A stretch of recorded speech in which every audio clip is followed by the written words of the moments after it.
Thank you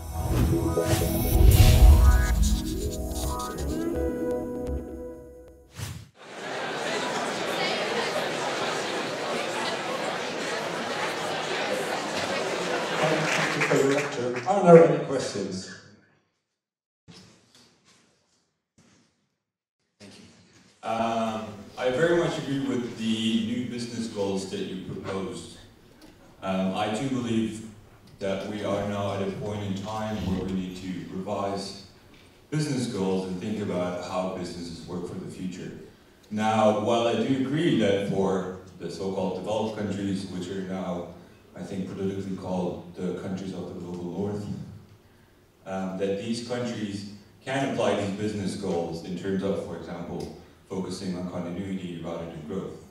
But countries of the global south might have a problem with that, as the world itself is unequal. So my question is, these new business goals, should they be applied to the world? Okay, these are business goals for Europe, but like, what is a global solution for the problem you're discussing?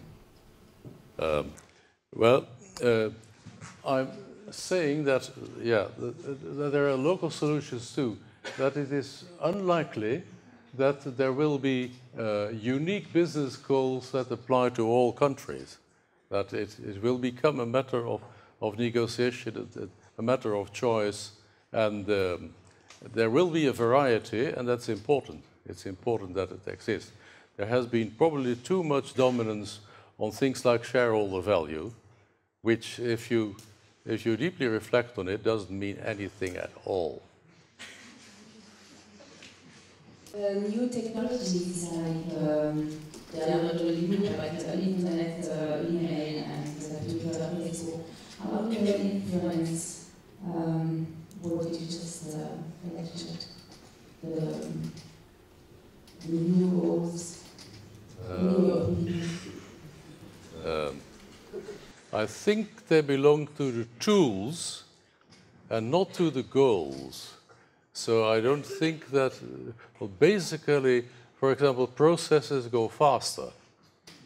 And there probably also new openings are made, and also in this field there will be new opportunities. And also opportunities for smaller economies. One of my favorite examples is that one of the smallest members of the European Union, Estonia, has given us Skype, which is a worldwide innovation, very important. So it offers opportunities, and but it does not in itself change the goals.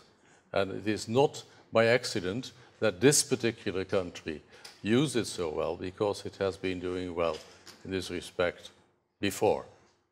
I'm just thinking in terms of the crisis that we find ourselves in today, particularly thinking in terms of climate change and what we have seen now as the failed economic model arising from events following 2008. Do you think, you were describing before in your book the effects of globalization on culture, and I'm just wondering, do you see the possibilities? There was a dominance of the US in the globalization momentum, but do you see a possibility that arising from globalization that we can come to some model whereby some of the more positive, sustainable economic policies are possible to transform the models that we're currently using that are seen as being very much are destructive of society? Is that clear? I'm sorry. Well, I think that it will be more that the circumstances force certain economies to go to a model of sustainability. The ones who don't will, in fact, at a given moment, suffer so much that they can't continue it. as we say in Dutch, the shore stops the ship. I think it will go that way. And the more reflective governments, I think, will recognize this earlier and act earlier. Hello. I'd like to ask you something regarding the merge between KLM and Air France. Yes. It happened, let's say, after the shadowy clash between the merge with Alitalia. So yes. The person responsible, a Corsican man like Napoleon, managed to make this clash very effective and very productive and working quite well. Can we link this to the leadership perspective in a multicultural context, or we can actually find connections through, like, you know, the basic principles and what they follow as values and goals, like they were more together between Netherlands, KLM and Air France, rather than KLM and Alitalia? Mm-hmm. That was certainly the case.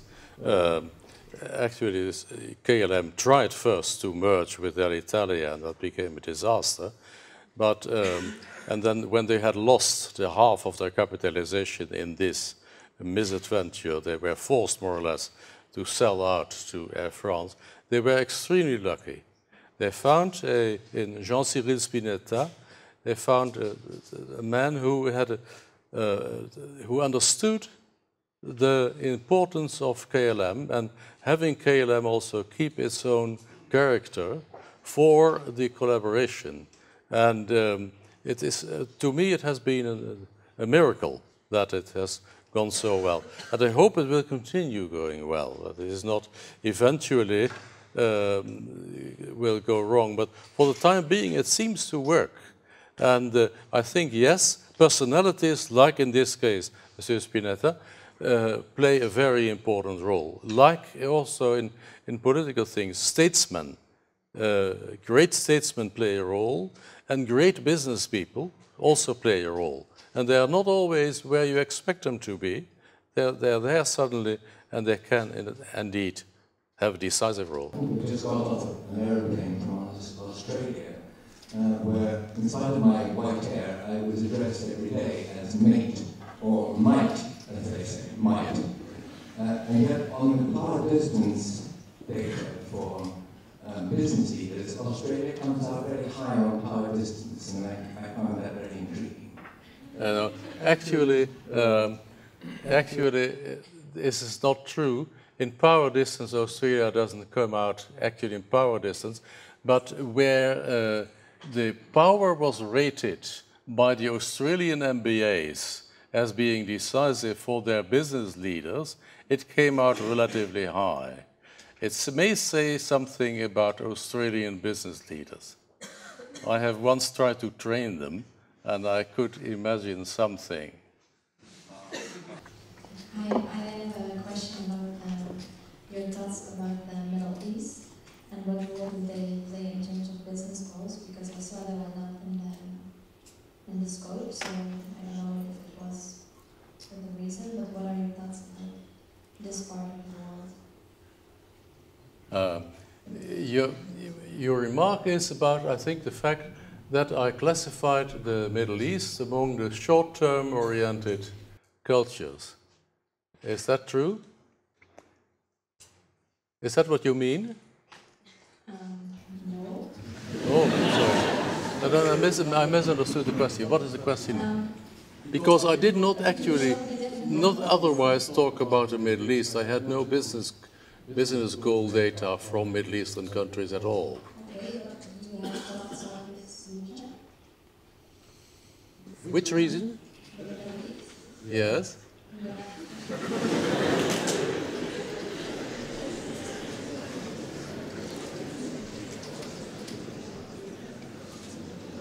And the question is there a thought about the Middle East region, but they aren't in the data, so you didn't get the data from the Middle East. No, they don't play a role in this article. I have, of course, Middle East region data in the measures of the cultural dimensions. And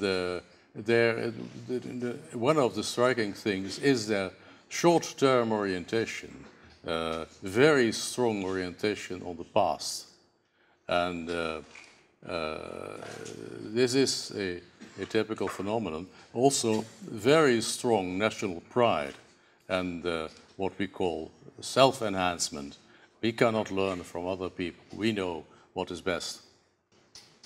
Yeah, as far as I understood it so far, you said that, and please correct me if I'm wrong, that those business goals emerge from the culture, from the society, the entrepreneurs or the employees find themselves in. So now my question is, cultures like America and Australia that rank pretty detrimental to the sustainability aspect, will they be able to change their business goals which have emerged from the cultures, and those cultures have existed for a lot of years? So do you think that is possible, or are they just going to head into demise and destroy themselves? This is actually non-scientific personal experience. In the case of Australia, yes. In the case of the United States, no. I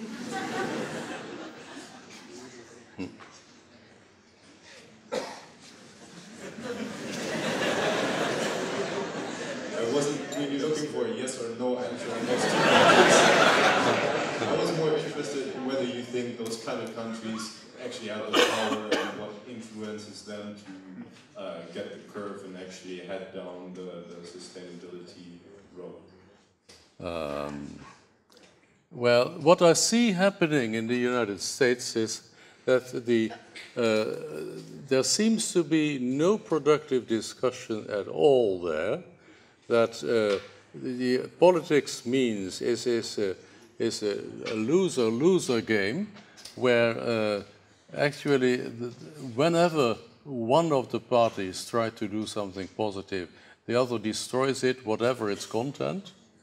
And the only solution is that the national debt goes up and up and up and up.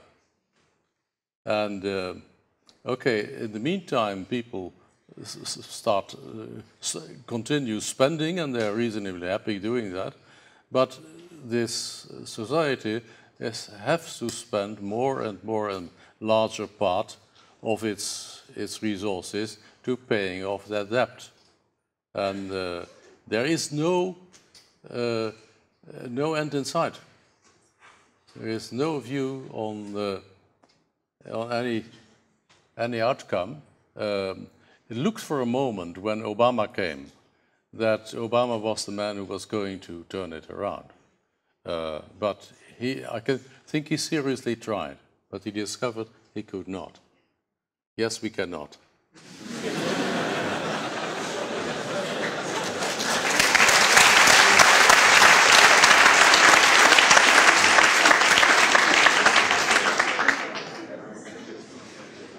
I have a question about the long-term orientation of Germany. In the cultural dimensions model, Germany was rated as a rather short-oriented culture, and now you presented data that reflect Germany more like a long-oriented culture. Or is it just that leaders have their goals are so different from society, or have you changed your opinion on Germany? The most recent data we have about Germany classifies Germany, even among European countries, among the longest oriented countries. So that is the newer, better data suggests that Germany has a long-term oriented culture. And I think that if you see what happens in Germany, there's nothing that conflicts with that observation. I miss another important country in this list, which is Russia. So I'm not sure whether you have data on Russia, but where would you rank Russia? Because on one hand, they're very focused on long-term, I would say making money, and on the other hand, they're busy, let's say, with playing power play in the world. So where would you rank them? Okay, I should ask Mark Peterson, of course. He just comes from Russia, so he's the expert now. And but what I would think about Russia is that they are starting to make the same error again. In the time of the Soviet Union, actually they destroyed all economic processes in the countries under their influence, and they condemned it more or less to backwardness. And it seems now that something like that continues to happen, that in the new, actually Putin is re-establishing another Soviet Union type climate. There is also an independence, a liberation, a critical movement, but it is a very hard fight at present, and well, I'm a bit scared with what's happening there. So I wouldn't put my money on Russia at present. But let me ask Mark. Yeah. Just some observations. When I was meeting with that last gentleman, Sergey, who I told you about, it was a lunch meeting. The group consisted of a very young PhD student who had been put in the position of suggesting the outline of a book. And this book was going to be on management in Russia. It was to educate foreigners who would visit Russia.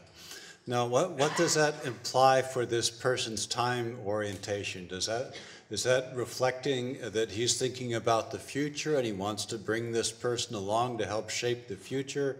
Another important person there was this very young research coordinator. Does that mean that he has a long-term time orientation? I'm just puzzled. That means I'm observing and I'm learning, but I'm puzzled by those things. There are some other things about that meeting that suggested that the participants had an ideological orientation. One was that the senior woman in the group, there were half a dozen of us, the senior woman in the group wanted a book devoted to case analysis. Now, what does case analysis mean to you folks? To you folks, I hope it means that you take the research results that you've gotten from many, many courses and the techniques that can be documented to be useful, and you can apply them. Without that kind of background, what does case analysis mean? Well, I expect it means an ideological orientation and an application of dogma. He also, Sergey also suggested to me that he wanted to frame the book in such a way that Russia was not treated as an emerging economy or transition economy. He said that he'd encountered somebody in South Africa, a scholar in South Africa, who treats both South Africa and Russia as countries that are in a permanent state of kind of a complex dynamism. Now, what does that mean? That means another kind of ideology. That means another kind of ideology. There's no evidence for that in South Africa. There's no evidence for that in Russia. We don't know if Russia's changing or not. I got a sense that this senior person is talking not a movement from ideology, but a movement from one ideology to another without a careful interest in examining what predicts what or what influences what. Is there a change in time orientation? Oh, it feels like I'm still trying to figure it out, okay?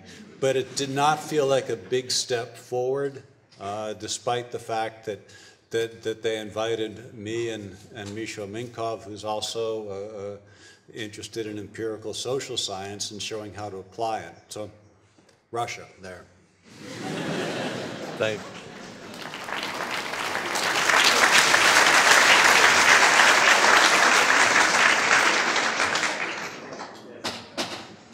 Over the past 40 years, you've had your dimensions 4 to 5 now running. In those 40 years, a lot has happened across the globe in geopolitics, energy use, applications, IT. Does it have had any impact on the measurement and the results of your dimensions across the globe? Have they been stable in this period? Yes, and I can give a fairly precise answer to that.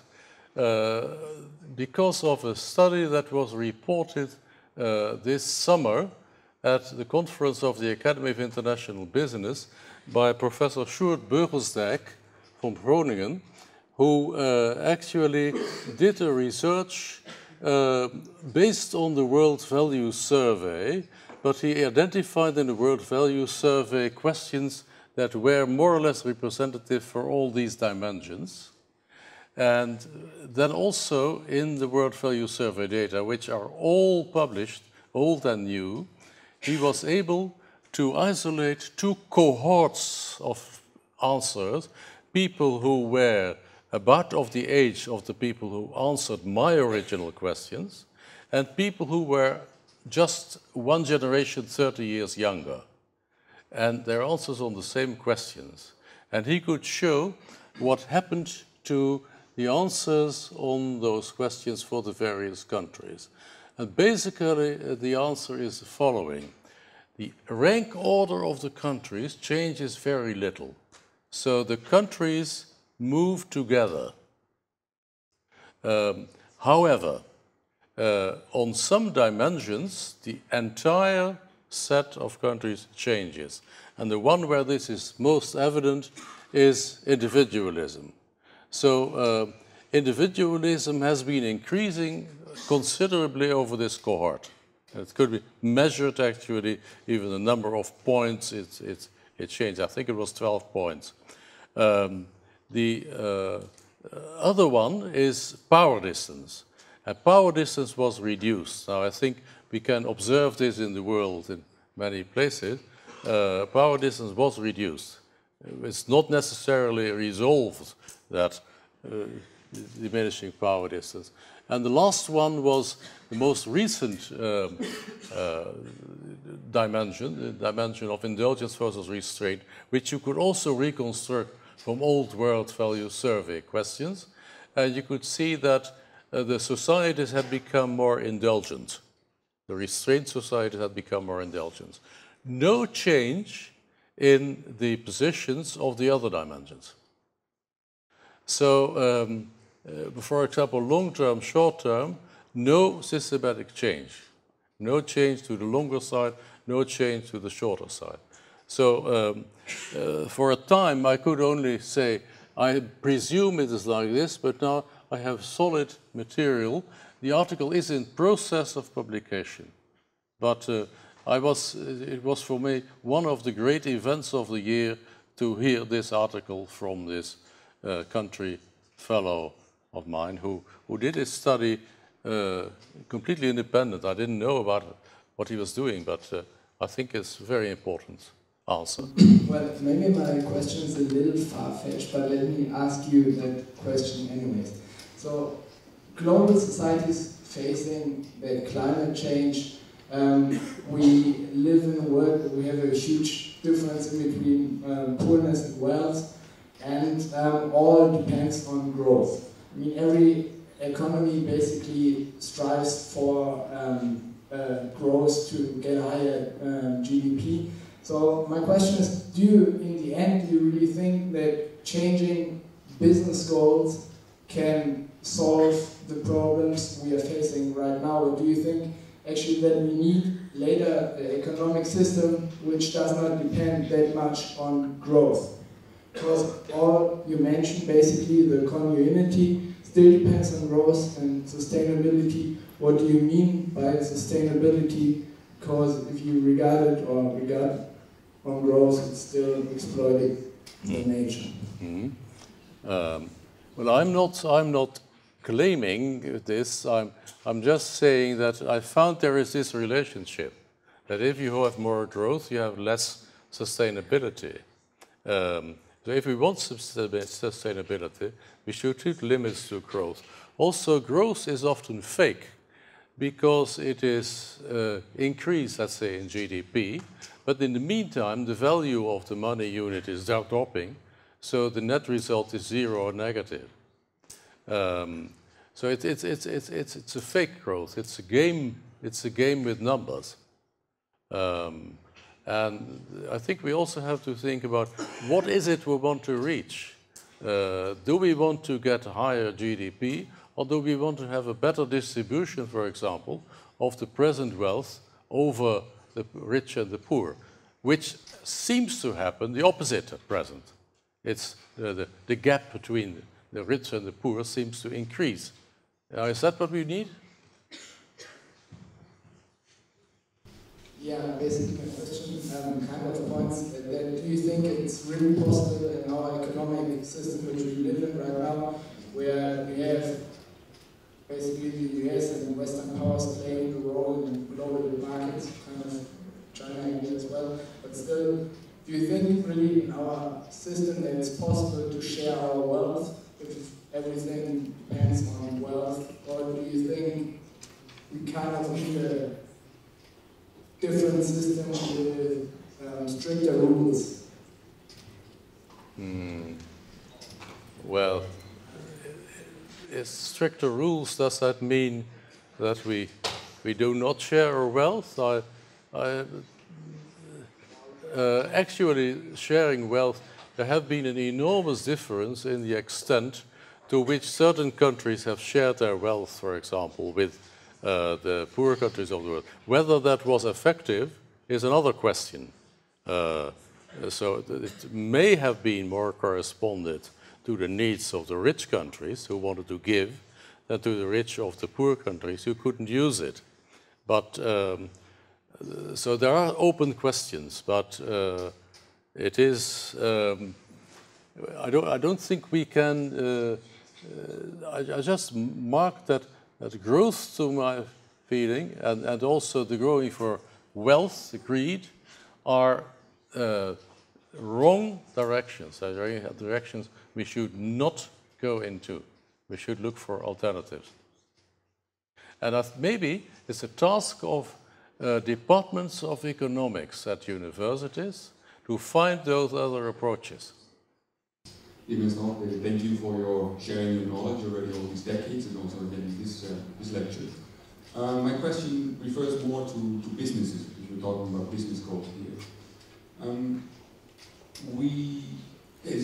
When I studied in university and also now that I'm working, companies and students like to take business cases, showing examples. Okay, these companies, they do well, we want to learn from them. But when I remember them, a lot of them are American examples. And we heard a good example maybe of Air France and KLM. Which business examples can we, in a university or in a company, can we use, which kind of focus on the things that you hear stress on? Which companies are there which have those couple of points in them where we can learn from? Well, that's a challenge to you all. Which are your personal recommendations in terms of companies? Well, I mentioned already that this Air France KLM was, I think, so far a good example. And but even good examples don't last forever. I think that the experience of what was it? Which was a French company that went to Japan, and that was also a French motor car company that went to Japan, and that where everybody said nobody else can run a Japanese company except the Japanese, and then it turns out that the French could do very well and bring innovations to Japan. So there are examples like that, but they must be available. Actually, as Mark Peterson talked about, the role of case studies, and case studies are actually a way of teaching the theories that have been developed by our researchers and the messages we want to bring, and it's a nice way of packaging them and bringing them. We cannot, of course, recreate those situations, but we can give them as live examples.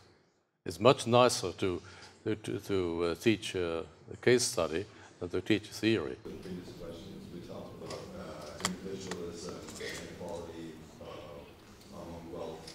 Would you say that this point is actually easier said than done, and that in the end, negotiate future leaders instead of following American cases, as you previously mentioned, are going to get lost in negotiations of world realities that are just going to fall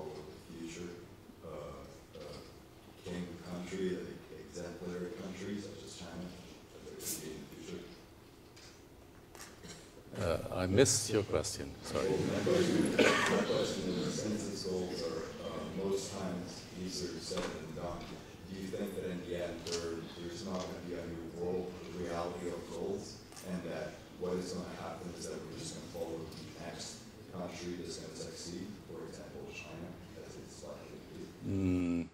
That there will be a next leading country, you mean, that we are all going to follow it? No, I don't think that will happen. I think that, and this probably has become possible by the new communication possibilities. We get more information of different parts of the country, of the world at the same time, and that actually the decision makers should be able to handle different games at the same time and to be aware that goals do differ. And that is actually, culture has become already an important subject in the teaching of business, and it should continue to be so. We should know more about it, and it's a very important element in learning about business. Hello. I have a question to your example where you said that the Netherlands should be very careful on selling companies. And you had this example with the laboratory where 12,000 jobs were lost. That was sold for 11 billion, I think. Don't you think that you need to include in the argument the benefits for the Dutch economy that can arise from having those 11 billion euros that get reinvested? It can easily outweigh the loss of those 12,000 jobs. I think that it costs the Dutch economy much more in first of all, in paying the unemployment benefits for all the people who lost their jobs, maybe also to losing all the creative spirits who left the country because they couldn't find a job here anymore, and what they have tried to do, that they tried to put a science park there and to re-establish new businesses with large investments. So I think the damage here was much larger. The costs eventually were much larger, and there was a lot of damage done instead of those stupid 11 milliard euros. Milliard, by the way, is a British word, so that's okay. Thank you for your lecture, Mr. Hofstede. You said you saw the rise of the American influence, and that means you also saw the rise of another power. Of course, your scope is based on companies from specific countries, but do you think the European Union could and should play a role in continuing to put stress on these specific values and goals? Yes, I do. I think the European Union should and could play a role.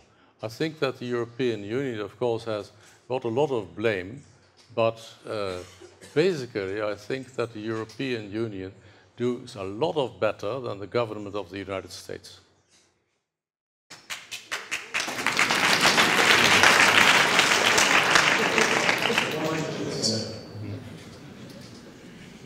Why do you think so? I think there is, what I read about the government of the United States is just a source of immense frustration, the waste of energy, and intelligent people who are just focusing their energy in destroying what the other people have done. Whereas in the European Union, there has been an attempt at collaboration and at helping out also the countries that were in trouble, correcting earlier mistakes. And it is actually an experiment that was never done before. And so far, okay, a lot of things have not gone right, but some things have gone right. And we still have the euro in our pocket, most of us, and we still, and in fact, if if you look at the exchange rate between the euro and the dollar, that also tells a story, although that's not so nice for the competition against the United States, but as you see, the euro is rising very strongly now. Good evening, thank you for your lecture. I was wondering, you were saying that you're very satisfied that Slim has not taken over KPN. So am I, because I work for KPN. Most of the employees are very happy that Slim has not taken over KPN. I was wondering how you see the European telecom market, which is going to have to be privatized more. How you can see that evaluation or evolvement, combined with your business goals for Europe? Well, one of the problems of talking about a telephone market is that it is in constant change. Over the past years, what is called a telephone, the way a telephone looks, I don't know whether anybody else has this experience, but I have a suit on with a pocket which was made for a certain type of telephone, but with my new telephone it doesn't fit in anymore. It falls out all the time, and I mean, and that is, if that is the market of something moving, then I find it difficult to make economic predictions of that. It is extremely complex, and it is good that there are no big players who try to dominate us for their own benefit. I mean, Mr. Slim is supposed to be the wealthiest man in the world. Well, then you still should stay out of his way. Thank you for your question.